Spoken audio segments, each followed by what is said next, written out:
Good morning to everyone. It's good to see you. This is a monumental day today. We start chapter 2. Isaiah, prophet of God, period of time of Israel's greatness or its downfall.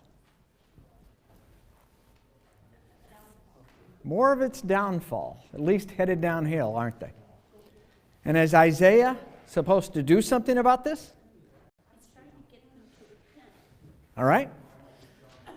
God's prophets were not warriors in the flesh, were they? No. But they were warriors. How?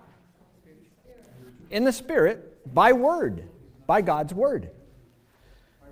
Isaiah is one of those prophets that is seen as a major prophet simply because of length, but certainly because of his numerous amount of prophecies concerning whom? The Messiah, Jesus the Christ, absolutely. And as the prophet of the day, 700 years before Jesus ever shows up, what is he supposed to do for the people when he talks about Jesus, the Messiah? Supposed to instill hope. Now, will that hope come in their generation? Well, maybe a little bit. Because they did have one good what? Their duality, yes. They had one good king, really, Hezekiah. So, God gives hope, still in the flesh, to some degree during a period of time. But he's looking forward to something much greater, much more perfect, as Jesus the Christ. Which one should we dwell on?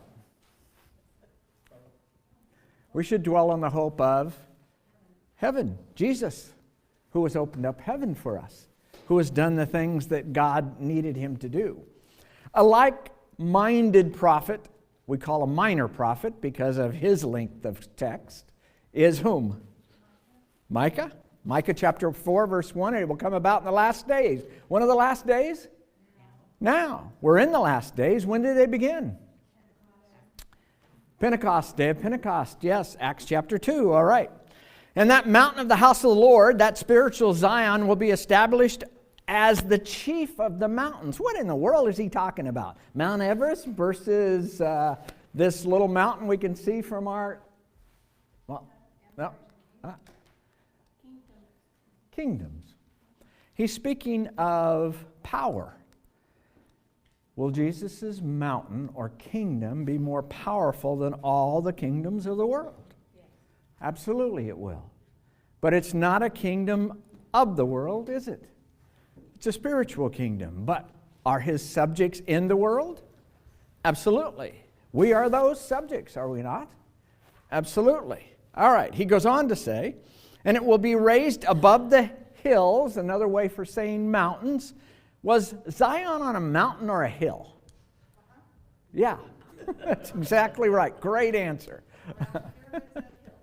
Yes, we would say it's a hill. But they called it the great mountain of God as the nation of Israel.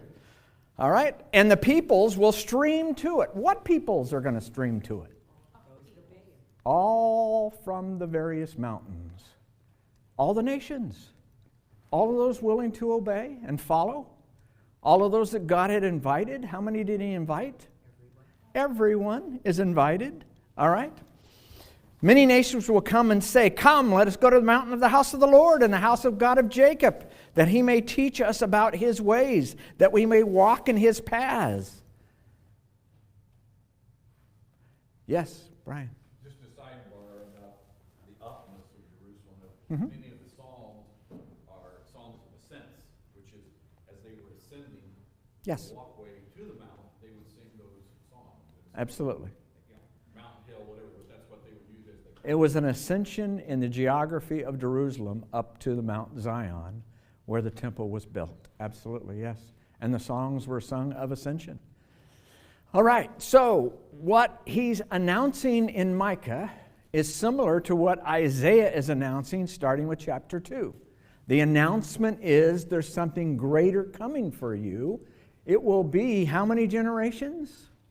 10 or 12 generations before you see this. But Is it still coming? By the power of whom? God. That's right. God will make this happen. For from Zion will go forth the law, even the word of the Lord from Jerusalem. Is he talking about the law going forth, the law of Moses going forth? What law is he talking about? The law of Christ, the law of liberty, the law of the new covenant that he will establish in that new generation. These were back there. If you didn't get one, raise your hand. I'll get somebody to pass them out. Steve, would you pass them out to those who raise their hands? So what God has established is 3 primary periods of time of covenants that he's made with man. What are they?